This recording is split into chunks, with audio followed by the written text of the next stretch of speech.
السلام علیکم ورحمۃ اللہ وبرکاتہ۔ یہ وہ پاکستانی ہوٹل ہیں جی، جو پاکستانی آتے ہیں نا عمرے کے لیے، حج کرنے کے لیے، تو پھر ان کو ایسے ہوٹلوں پہ ڈھابوں پر آنا پڑتا ہے جی کھانا کھانے کے لیے۔ اس کا طریقہ کار یہ ہوتا ہے، پہلے آتے ہیں کاؤنٹر کے اوپر پرچی بناتے ہیں۔ یہ جو سامنے ہے نا نظر آ رہا ہے، یہ کاؤنٹر ہے جی۔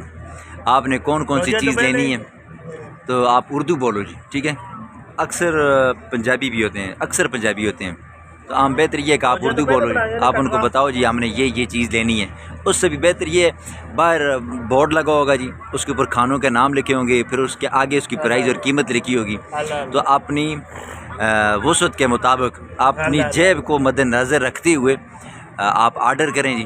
پھر اس کے بعد ان بندوں کو بتائیں، وہ بندہ آپ کو پرچی دے گا، وہ پرچی آپ سے اگلا بندہ خود لے لے گا، یا یہ ہے کہ آپ اس کو دیں گے وہ آپ سے لے لے گا۔ پھر ہر چیز کی ایک پرائز لگی ہوگی۔ ابھی ہم بیٹھے ہوئے جی، یہ چائے ہے جی، جو میں نے کبھی زندگی میں نہیں پی جی، لیکن یہاں پر پینی پڑتی ہے، 2 روپے کی، 2 ریال ہے، اور یہ بیچ میں پتی پڑی ہوئی ہے یہ والی۔ تو پاکستان والی تو پتی ملتی ہی نہیں ہے، اور یہ ان کا عاملہ حضرات ہے۔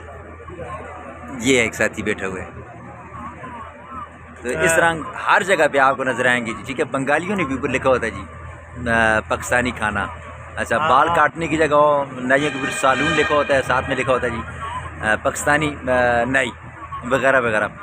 بہتر ہے آرام سکون کے ساتھ دیکھ کر چیک اپ کر کے آرام سکون کے ساتھ لیں جی، ٹھیک ہے۔ پیسے آپ کے ہیں جی، یہ بھی پیسے لیں گے، وہ بھی پیسے لیں گے، یہیں سے آپ کو سب کچھ ملے گا جی۔ سالن بھی ملے گا، پلیٹیں بھی ملیں گی، اور آپ کو دسترخوان بھی یہیں سے ملے گا، شاپر لفافے بھی ملے گا۔ سالن لوگے تو سالن کے ساتھ آپ کو 2-3 روٹیاں، بعض جگہ پہ 3 روٹیاں ہوتی ہیں، بعض جگہ پہ 2 روٹیاں ہوتی ہیں، بعض جگہ پہ 4 روٹیاں ہوتی ہیں، یہ ساتھ ملیں گی جی، ٹھیک ہے۔ روٹیوں کے پیسے کچھ نہیں ہوتی، ہاں اس سے زیادہ آپ لوگے تو پھر آپ کو زیادہ پیسے بھی ملیں گے جی، ٹھیک ہے۔